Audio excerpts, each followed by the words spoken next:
నమస్తే అందరికీ. ఐఎమ్ చంద్రశేఖర్, మహాజన రాష్ట్ర సమితి, ఆంధ్రప్రదేశ్. అమెరికాకు వెళ్ళి పాకిస్తాన్ ఆర్మీ నాయకుడు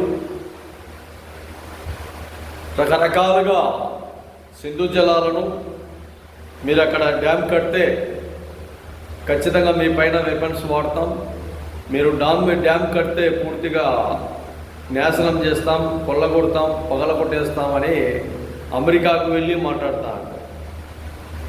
కేంద్ర అధికారం, కేంద్ర నిర్ణయాలు, ప్రధానమంత్రి గారు కావచ్చు, లేదంటే ప్రతిపక్షం వారు కావచ్చు, అధికారం కావచ్చు, ఇక్కడ మీరు ఎన్ని మాట్లాడుకున్నా మన దేశానికి సంబంధించిన విషయాలు.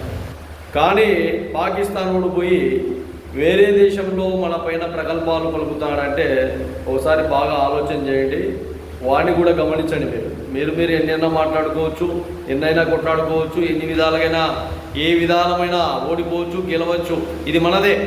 కానీ వేరే దేశంలోకి వెళ్ళి మన దేశం పైన వాడు రకరకాలుగా చెవాకులు పెలాకులు పెళ్తాడు అంటే ఖచ్చితంగా కట్టడి చేయాల్సిన బాధ్యత ప్రభుత్వానికి ఉంది.